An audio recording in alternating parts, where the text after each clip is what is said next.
નમસ્કાર વિદ્યાર્થી મિત્રો, સ્વાગત છે તમારું યુટ્યુબ ચેનલની અંદર।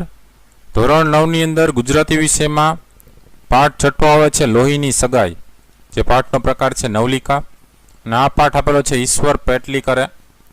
તો આ પાઠને લગતા જે કાંઈ અલગ અલગ પ્રશ્નોના જવાબ છે એમાં નાના મોટા દરેક પ્રશ્નોના જવાબની આપણે ચર્ચા કરશું। તો કઈ રીતે પ્રશ્નોના જવાબ આવે છે અને આવનારી પરીક્ષામાં આમાંથી ઘણા બધા પ્રશ્નો પણ પૂછાય છે। તો ન જોયેલા વિડીયોઝ છે ચેનલમાં જોઈ લેજો, ઉપર પ્લેલિસ્ટની અંદર છે। વિડીયો સેક્શનની બાજુમાં પ્લેલિસ્ટ જોવા મળશે, એમાં નીચે તમને સ્ટાન્ડર્ડ 9th સ્વાધ્યાયપોથીનું પ્લેલિસ્ટ જોવા મળશે, જેની અંદર બીજા ઘણા બધા સ્વાધ્યાયપોથીના પ્રશ્ન જવાબ છે। ન જોયેલા તો એ જોઈ લેજો, અને બીજા પણ ધોરણ 9ના અલગ અલગ વિષયના પ્લેલિસ્ટ છે, વિજ્ઞાનના, ગણિત, સામાજિક વિજ્ઞાન, એવા સંસ્કૃત, એવા અલગ અલગ તમને પ્લેલિસ્ટ જોવા મળશે, જેની અંદર સ્વાધ્યાયને લગતા પણ પ્રશ્ન જવાબ તમને જોવા મળશે, હેતુલક્ષી પ્રશ્ન જવાબ પણ જોવા મળશે। ન જોયેલા વિડીયો એમાંથી જોઈ લેજો, આવનારી પરીક્ષાની તૈયારી એમાંથી તમે કરી શકો છો। તો વિડીયો શરૂઆત કરીએ પ્રશ્નોત્તર। પહેલો પ્રશ્ન છે, નીચેના પ્રશ્નોના સવિસ્તાર ઉત્તર લખો। જેમાં પહેલો પ્રશ્ન આપ્યો છે, અમૃત કાકીનું સમગ્ર માતૃત્વ મંગુ ઉપર અભિષેક કરતું હતું, આ વાક્ય સમજાવો। તેમનો જવાબ થશે, અમૃત કાકીના 4 સંતાનો હતા, 2 દીકરા અને 2 દીકરીઓ। એમાં સૌથી નાની દીકરી મંગુ જન્મથી જ ગાંડીને મૂંગી હતી, આથી અમૃત કાકી મંગુ પર સવિશેષ ધ્યાન આપતા।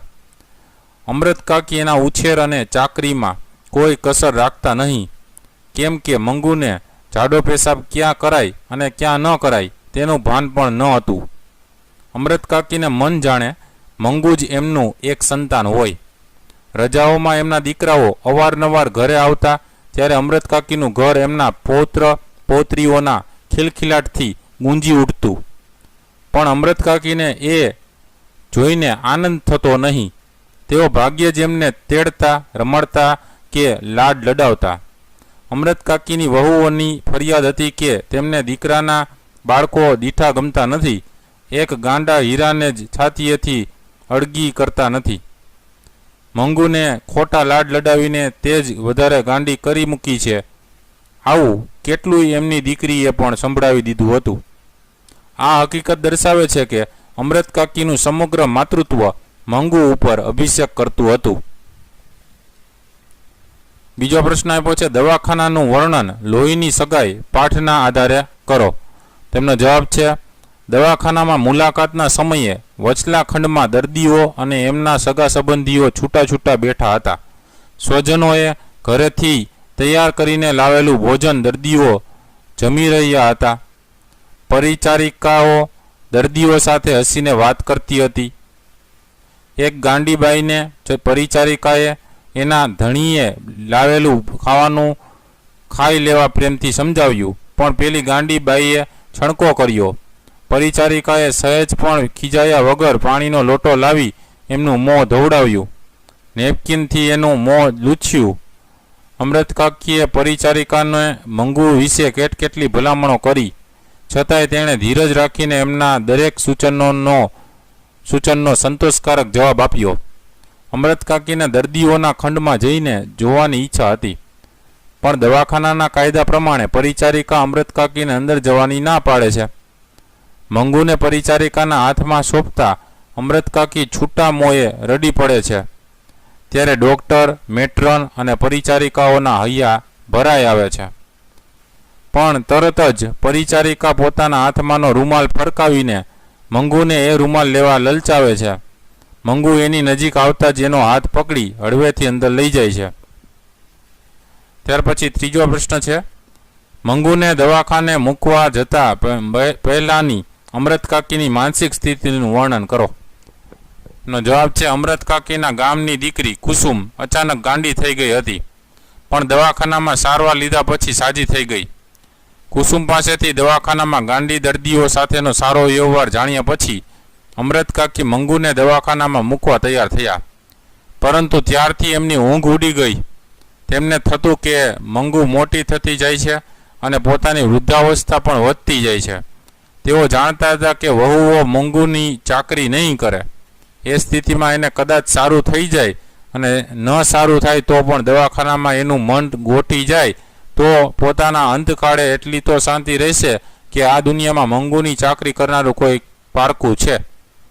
અમૃત કાકી આ વિચારોથી પોતાના મનને મનાવતા પણ આંખમાંથી એટલા આંસુ વહેવા માંડતા કે એમની પથારી પલળી જતી.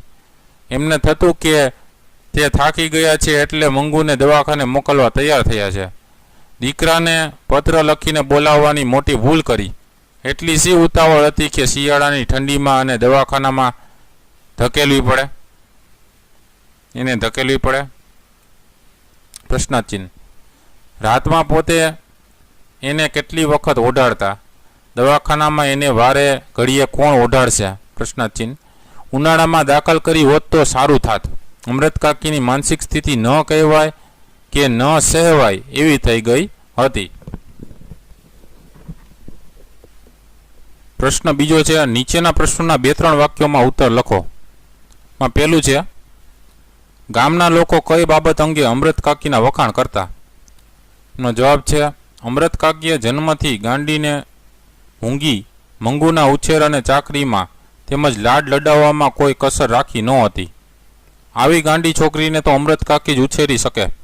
બીજાને ઘરે હોત તો ક્યારની ભૂખી તરસી મરી ગઈ હોત અને જીવતી હોત તો પણ આવું હુષ્ટફુષ્ટ શરીર તો ન જ હોત. આ રીતે ગામના લોકો અમૃત કાકીના મંગુ પ્રત્યેના પ્રેમ એટલે કે માતૃપ્રેમના વખાણ કરતા. પછી બીજો પ્રશ્ન આપ્યો છે, અમૃત કાકીની દીકરીએ માને શું સંભળાવ્યું? એનો જવાબ છે, અમૃત કાકીની દીકરીએ માને કહ્યું કે મંગુને ખોટા લાડ લડાવીને તે જ એને વધારે ગાંડી કરી મૂકી છે.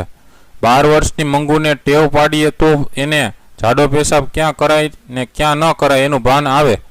ભૂલ કરે તો 2 લપડાક ચોડી દીધી હોત તો બીજી વખત ધ્યાન રાખે. દવાખાનામાં મૂકવાથી જાડો પેશાબ કરવાનું અને કપડાં પહેરવાનું ભાન આવે તોય પૂરતું છે. ભાભીઓ સમયસર ખાવા ન આપે એવી કજાત પણ નથી. પછી ત્રીજો પ્રશ્ન છે, એક જોશીએ મંગુ માટે ભાખેલા ભવિષ્યની અમૃત કાકી પર શું અસર પડી? એનો જવાબ છે, એક જોશીએ મંગુ માટે ભવિષ્ય ભાખ્યું હતું કે આવતા માગસર મહિનામાં મંગુની ગ્રહ દશા બદલાય છે એટલે એને સારું થઈ જશે.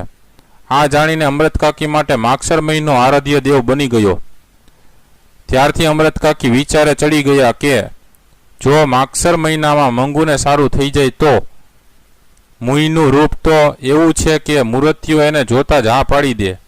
જાણે મંગુ સાજી થઈ ગઈ હોય તેમ તેઓ એના લગ્ન વિશે અથવા લગ્ન અંગે વિચારવા લાગ્યા. ચોથો પ્રશ્ન છે, દવાખાનામાં મંગુને જે ઓરડામાં રાખવાની હતી તે ઓરડો અમૃત કાકી શા માટે જોવા માંગતા હતા?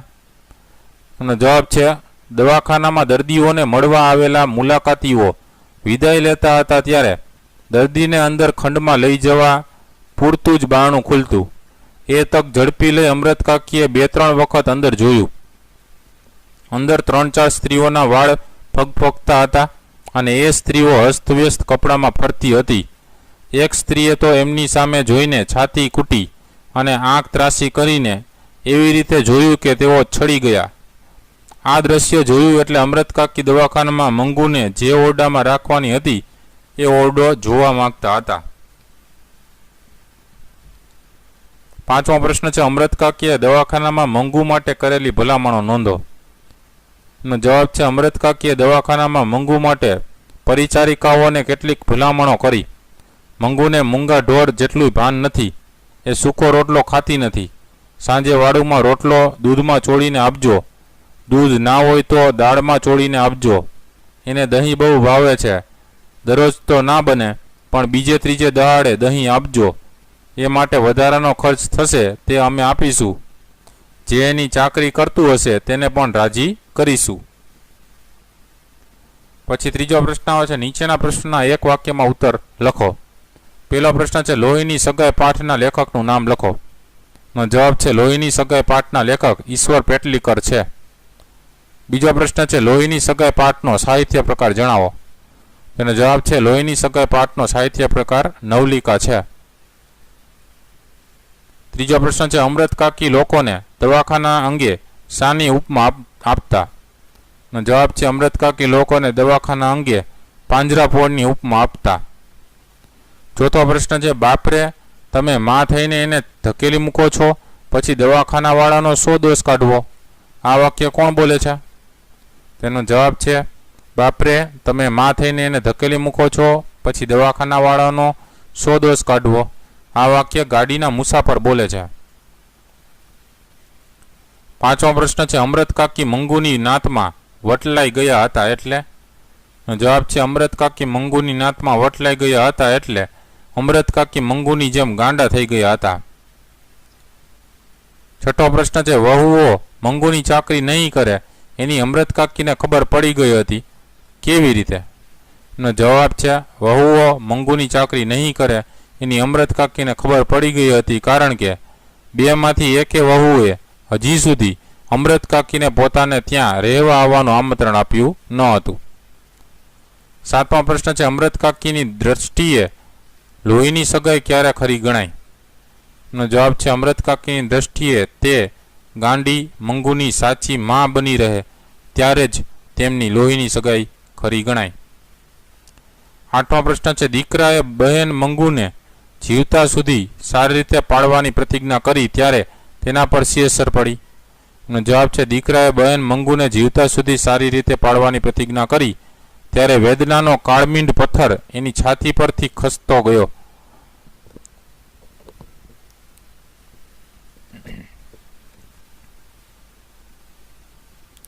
છાતી પરથી ખસી ગયો. હવે નવમો પ્રશ્ન છે લોહીની સગાઈ કૃતિમાં લેખકે કયા ભાવની પરાકાષ્ઠા દર્શાવી છે?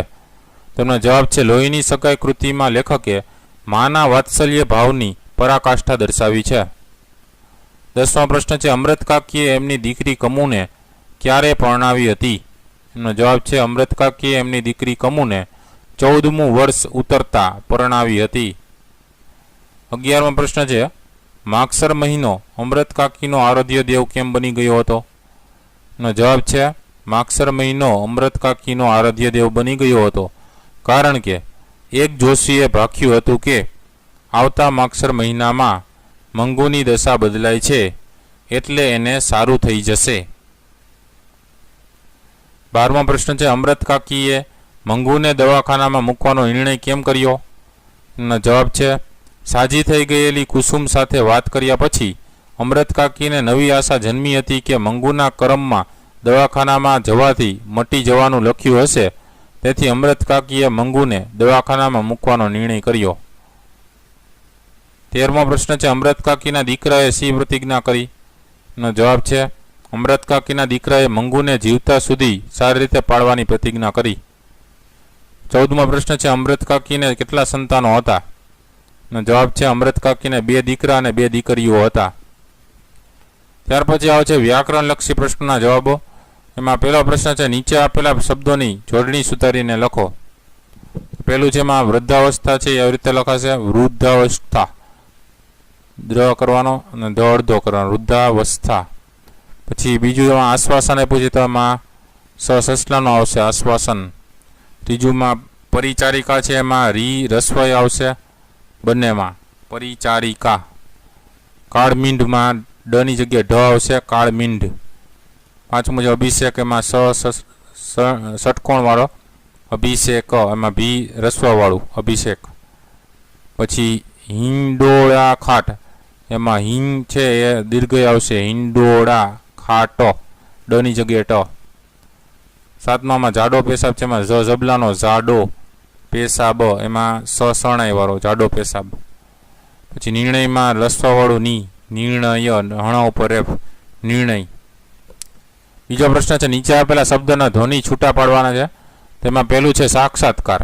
તો સ ખોડો વત્તા આ વત્તા ક ખોડો વત્તા સ ખોડો વત્તા આ વત્તા ત ખોડો વત્તા ક ખોડો વત્તા આ વત્તા ર ખોડો વત્તા અ. બીજું છે પાંજરાપોળ.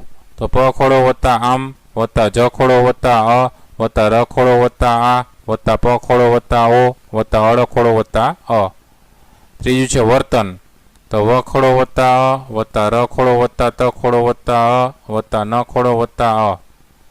ચોથું છે કન્યા વિદ્યાલય. તો ક ખોડો વત્તા અ વત્તા ન ખોડો વત્તા ય ખોડો વત્તા આ વત્તા વ ખોડો વત્તા ઈ વત્તા દ ખોડો વત્તા ય ખોડો વત્તા આ વત્તા લ ખોડો વત્તા અ ખોડો વત્તા ય ખોડો વત્તા અ. ત્રીજો પ્રશ્ન આપ્યો છે નીચેના વાક્યોમાં રેખાંકિત સંજ્ઞાના પ્રકારો જણાવો. પેલો છે અમૃત કાકી જ ઉછેરી શકે. તો અમૃત કાકી શું છે? તો કે વ્યક્તિવાચક સંજ્ઞા છે. બીજું છે એમનું સમગ્ર માતૃત્વ મંગુ ઉપર જ અભિષેક કરતું હતું. તો માતૃત્વ છે એ ભાવવાચક સંજ્ઞા છે. ત્રીજું છે મૂર્તિઓ એને જોતા સમો હા પાડી દે, તો મૂર્તિઓ શું છે તો કે જાતિવાચક સંજ્ઞા છે. ચોથું છે એમને દવાખાના ઉપર શ્રદ્ધા પણ બેઠી, તો શ્રદ્ધા શું છે ભાવવાચક સંજ્ઞા છે. પાંચમું છે મુસાફરોને મજાનો ખોરાક મળી ગયો, તો ખોરાક શું છે દ્રવ્યવાચક સંજ્ઞા છે. ચોથો પ્રશ્ન છે નીચેના વાક્યોમાંથી વિશેષણ શોધી પ્રકાર લખો. પેલું છે ખોડા ઢોરને પાંજરાપોળમાં મૂકી આવવા જેવું જ કહેવાય, એમાં ખોડા છે એ ગુણવાચક વિશેષણ છે. બીજું છે બે લપડાક છોડી દીધી હોત તો બે છે એ સંખ્યાવાચક વિશેષણ છે. ત્રીજું છે ત્યારે જ મારી લોહીની સગાઈ ખરી, તો મારી છે એ સાર્વનામિક વિશેષણ છે. ચોથું છે માગસર મહિનો અમૃત કાકીનો આરાધ્ય દેવ બની ગયો હતો, તો આરાધ્ય છે એ ગુણવાચક વિશેષણ છે. પાંચમું છે એક અઠવાડિયામાં જ મંગુને મૂકવા જવાનું આવી પહોંચ્યું, તો એક છે એ સંખ્યાવાચક વિશેષણ છે. પ્રશ્ન પાંચમો છે નીચે આપેલા શબ્દની સંધિ છોડો, તો પેલું વિદ્યાલય છે તો વિદ્યા વત્તા આલય. બીજું શ્રદ્ધામાં શ્રત ખોડો વત્તા ધા. ત્રીજું છે બ્રહ્માંડ જોડવાનું છે બ્રહ્મ વત્તા અંડ એટલે બ્રહ્માંડ. ચોથું છે વૃદ્ધ વત્તા અવસ્થા એટલે વૃદ્ધાવસ્થા. છઠ્ઠો પ્રશ્ન નીચેના શબ્દોના સાચા સમાનાર્થી શબ્દો લખો. પેલું છે લોહી, તો લોહીનો જવાબમાં આવશે રક્ત બ રક્ત. બીજું છે સગાઈ, તો એના જવાબમાં આવશે ક સગપણ. ત્રીજું ઢોર, ઢોરનું થશે પશુ. ચોથું લપડાક, લપડાકનું થશે તમાચો. પાંચમું ધાન, ધાનનું થશે અન્ન. છઠ્ઠું ઉપમા, ઉપમાનું થશે સરખામણી. સાતમું છે આરાધ્ય, આરાધ્યને કહેવાય ઉપાસક. આઠમું ટેકો, ટેકોનું કહેવાય સમર્થન. નવમું વાટ, વાટનું કહેવાય પ્રતીક્ષા. દસમું બિહામણી, બિહામણીનું કહેવાય વિકરાળ. 11મું વેદના, વેદનાનું કહેવાય પીડા. સાતમો પ્રશ્ન છે નીચે આપેલા શબ્દોને ધાતુ પ્રત્યય લગાવી નવો શબ્દ બનાવો. પેલું છે લડાવવું શબ્દને આય પ્રત્યય લગાવી નવો શબ્દ બનાવો, તો લડાઈ. બીજું છે અકળાવું ને આમણ પ્રત્યય લગાવી નવો શબ્દ બનાવો, તો અકળામણ. આઠમો પ્રશ્ન છે નીચેના વાક્યોમાંથી સર્વનામ શોધો. પેલું છે આ એક જ ફરિયાદ હતી, તો એમાં સર્વનામ આ છે. બીજું છે એ લગ્નની યોજના પણ વિચારવા મંડી જતા, એમાં સર્વનામ આવશે એ. ત્રીજું છે આમ અમૃત કાકીનો આશાભર્યો માગસર મહિનો આવ્યો, તો એમાં સર્વનામ આવશે આમ. ચોથું છે આજે એના વિવાહનું નક્કી થઈ ગયું હોત, તો એમાં સર્વનામ આવશે આજે. પાંચમું છે આટલા ઉપચાર કરી જોયા ત્યારે એક વધારે, તેના સર્વનામ આવશે આટલા. નવમો પ્રશ્ન છે નીચેના રૂઢિપ્રયોગના સાચા અર્થ શોધીને લખો. પેલું છે છુટકારો થવો, એનો જવાબ આવશે મુક્તિ મળવી. બીજું છે પારાયણ કર્યા કરવી, તો એના જવાબમાં આવશે રટણ કર્યા કરવું. ત્રીજું છે ઊંઘ ઉડી જવી, તો એના જવાબમાં આવશે ચિંતાતુર થઈ જવું. ચોથું છે બ્રહ્માંડનો ભાર ઠલવાઈ જવો, અને જવાબમાં આવશે અતિશય ચિંતાતુર થઈ જવું. પાંચમું છે મજાનો ખોરાક મળી જવો, તો એના જવાબમાં આવશે પંચાયત કરવા માટેની તક મળી જવી. છઠ્ઠું છે જીવતર ધૂળ હોવું, તેના જવાબમાં આવશે જીવતર નિરર્થક હોવું. સાતમું છે શોકના વાદળ છવાઈ જવા, તેના જવાબમાં આવશે અત્યંત શોકમગ્ન થઈ જવું. આઠમું છે એક જ તંબુરો વાગી રહેવો, તેના જવાબમાં આવશે એક જ વિચાર આવ્યા કરવો. દસમો પ્રશ્ન છે શબ્દ સમૂહ માટે એક શબ્દ આપો. પેલું છે અશક્ત કે દુબળા ઢોરોને રાખવાનું ધર્મસ્થાન, એને કહેવાય પાંજરાપોળ. બીજું છે મૃત્યુ પામ્યા પછી એનું નજીકનું સગું સબના કાન પાસે જઈ ઠૂઠવો મૂકે તે, એને કહેવાય મરણપોક. ત્રીજું છે દહીં વલવવાનું સાધન, એને કહેવાય વલણું. 11મો પ્રશ્ન છે નીચે આપેલા વાક્યોમાંથી રવાનુંકારી શબ્દો શોધો. એમાં પહેલું છે એમનું ઘર બાળ પૌત્ર પૌત્રીઓથી ખિલખિલાટ હસી ઉઠતું, અને જવાબમાં આવશે ખિલખિલાટ. બીજું છે 3-4 સ્ત્રીઓને ફગફગતા વાળે એમણે અંદર ફરતી જોઈ, તો એના આવશે ફગફગતા. તો આ બે ખિલખિલાટ ને ફગફગતા બે રવાનુંકારી શબ્દ છે. 12મો પ્રશ્ન છે સમાસ ઓળખાવો. પેલું છે ભૂખી તરસી, તો એ થશે દ્વંદ્વ સમાસ. બીજું પૌત્ર પૌત્રીઓ, એ પણ દ્વંદ્વ સમાસ. ત્રીજું હિંડોળા ખાટ, એ છે તત્પુરુષ સમાસ. ચોથું કન્યા વિદ્યાલય, એ છે તત્પુરુષ સમાસ. પાંચમું વિચાર વહેણ એ છે તત્પુરુષ સમાસ અને કર્મધારય સમાસ. છઠ્ઠું છે શ્રાવણ ભાદરવો એ છે દ્વંદ્વ સમાસ. સાતમું 4-5 એ પણ દ્વંદ્વ સમાસ. આઠમું 3-4 એ પણ દ્વંદ્વ સમાસ. નવમું મીઠાસભર્યો એ તત્પુરુષ સમાસ છે. 10મું છે બાળ વય એ પણ તત્પુરુષ સમાસ છે. 11મું છે ઘોડા ગાડી એ છે મધ્યમ પદ લોપી સમાસ. 12મું છે વૃદ્ધાવસ્થા એ છે કર્મધારય સમાસ. 13મો પ્રશ્ન છે નીચે આપેલા તળપદા શબ્દોના શિષ્ટ રૂપ આપો. પેલું છે ખોડું તો એ કહેવાય અપંગ. બીજું કરમ તો કર્મ. ત્રીજું અરથ તો અર્થ. ચોથું બોન તો બહેન. પાંચમું ભણી તો તરફ. છઠ્ઠું છે છોડી તો છોકરી. સાતમું છે મૈણું એટલે મરણ. આઠમું ધાજો એટલે દોડજો. 14મો પ્રશ્ન નીચે આપેલા શબ્દોના વિરોધી શબ્દ આપો. તો વિરોધી શબ્દ જોતા જઈએ. પ્રત્યક્ષનું પરોક્ષ, વખાણનું નિંદા, મૂંગુનું વાચાળ, ભીનુંનું સૂકું, વ્યક્તનું અવ્યક્ત, સધવાનું વિધવા, ભાનનું બેભાન, અળગુનું નજીક, પરાયાનું પોતાના, ટેવનું કુટેવ, નોતરિયાનું વણ નોતરિયા, હાડીનું ગાંડી, ડાહીનું ગાંડી.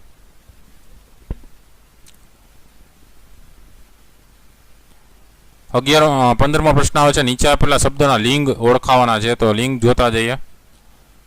દવાખાનાનું નપુંસકલિંગ થશે. સલાહ સ્ત્રીલિંગ થશે. આંખ સ્ત્રીલિંગ. શરીર નપુંસકલિંગ. ઉપચાર પુલિંગ. પરોઢ નપુંસકલિંગ. વિદ્યાલય નપુંસકલિંગ. હુકમ પુલિંગ. નાત સ્ત્રીલિંગ. અભિપ્રાય પુલિંગ. 16મો પ્રશ્ન માગ્યા મુજબ વાક્ય બનાવો. પેલું છે અમૃત કાકી ડૂસકું ભરતા બોલ્યા. એમાં ભાવે વાક્ય બનાવો. તો એનો જવાબ થશે અમૃત કાકીથી ડૂસકું ભરતા બોલાયું. બીજું છે પરિચારિકા મીઠાસભર્ય શબ્દો બોલી. કર્મણી વાક્ય બનાવો. એનો જવાબ થશે પરિચારિકાથી મીઠાસભર્ય શબ્દો બોલાયા. 17મો પ્રશ્ન છે વાક્ય રૂપાંતર કરો. પેલું છે વહુઓ સમસમી જતી. એનો નિષેધ વાક્ય બનાવવાનું છે. જવાબ થશે વહુઓ શાંત રહેતી નહીં. બીજું છે શું હું થાકી છું. વિધિ વાક્ય બનાવો. એનો જવાબ થશે હું થાકી નથી. 18મો પ્રશ્ન છે નીચેના વાક્યોના અલંકાર ઓળખાવો. પેલું છે દવાખાનું પાંજરાપોળ જેવું હશે. એ ઉપમા અલંકાર. બીજું છે માગસર મહિનો અમૃત કાકીનો આરાધ્ય દેવ બની ગયો. એ છે રૂપક અલંકાર. ત્રીજું છે જાણે એને મટ્યું હોય એમ અમૃત કાકી મંગુના લગ્નની યોજના પણ વિચારવા માંડી જતા. એ છે ઉત્પ્રેક્ષ અલંકાર. ચોથું છે દીકરાના બાળકો એમને દીઠા ગમતા નથી અને ગાંડા હીરાને છાતીએથી અળગો કરતા નથી. એ છે રૂપક અલંકાર. પાંચમું છે દિવાલો ધ્રુજી ઉઠી. એ છે સજીવારોપણ અલંકાર. છઠ્ઠું છે આ તમારા દીકરા જેવો મને પણ ગણજો. એ છે ઉપમા અલંકાર. 19મો પ્રશ્ન છે નીચેના વાક્યોમાંથી સાદા સંયુક્ત કે સંકુલ વાક્ય ઓળખાવો. તો પેલું છે ભૂલ કરે તો બે લફડાક છોડી દીધી હોય તો બીજી વખત તરત ભાન રાખે. એ છે સંકુલ વાક્ય. બીજું છે માના આ વર્તન વિશે દીકરીઓને કંઈ લાગતું નહીં પણ વહુઓ સમસમી જતી. એ છે સંયુક્ત વાક્ય. ત્રીજું છે એ મૂંગી છે પણ કંઈ બહેરી નથી કે આપણું કાને ન ધરે. એ છે સંયુક્ત વાક્ય. ચોથું છે આજથી હું એની નવી બા થઈ છું. એ છે સાદું વાક્ય. 20મો પ્રશ્ન છે નીચેના વાક્યોના કાળ ઓળખાવો. જેમાં પેલું છે તે જ વધારે ગાંડી કરી મૂકી છે. એ છે વર્તમાન કાળ. બીજું છે અમૃત કાકીએ એમની શ્રદ્ધા પ્રમાણે ઉપચાર કરવા ચાલુ રાખ્યા હતા. એ છે ભૂતકાળ. ત્રીજું છે ગામની એક દીકરી કુસુમ ગાંડી થઈ ગઈ. એ છે ભૂતકાળ. ચોથું છે એને મોંમાં કોળીઓ ઘાલીને ખવડાવીશું. એ છે ભવિષ્યકાળ. 21મો પ્રશ્ન છે નીચે આપેલા શબ્દોમાંથી પૂર્વ પ્રત્યય પર પ્રત્યય જણાવો. તો જોતા જઈએ. એમાં પેલું છે ભૂખી. તો ભૂખી વત્તા ઈ એટલે પર પ્રત્યય છે. બીજું છે બાળક. તો બાળ વત્તા ક એ પર પ્રત્યય છે. એમાં ભૂખ વત્તા ઈ પણ લખી શકો. ભૂખ વત્તા ઈ એટલે પર પ્રત્યય. ત્રીજું છે વણ નોતરિયા એટલે વણ પૂર્વ પ્રત્યય થાય વત્તા નોતરિયા. ચોથું છે ગંભીરતા. તો ગંભીર વત્તા તા છે એ પર પ્રત્યય છે. પછી પાંચમું છે મુલાકાતી. એ મુલાકાત વત્તા ઈ છે એ પર પ્રત્યય છે. તો વિદ્યાર્થી મિત્રો આ હતા આ પાઠને લગતા અલગ અલગ પ્રશ્નના જવાબો. વિડીયો ગમ્યો તો જરૂરથી લાઇક કરો અને તમારા મિત્ર પર વિડીયો શેર કરો સાથે ચેનલને સબસ્ક્રાઇબ ન કર્યું તો ચેનલ પણ સબસ્ક્રાઇબ કરીને બેલ આઇકન પર ક્લિક કરી દેજો, જેથી કરી નવા જેટલા આવા વિડીયોઝ મુકાય એની નોટિફિકેશન સૌપ્રથમ તમને જોવા મળે. ફરી પાછા નવા વિડીયો સાથે મળીએ, ત્યાં સુધી ન જોયેલા વિડીયો તમે જોઈ લેજો. આવનારી પરીક્ષામાં માટે પણ તમને ઉપયોગી થશે. તો જોતા રહેજો વિડીયો, જ્ઞાનમાં વધારો કરતા રહેજો. Thank you very much and take care.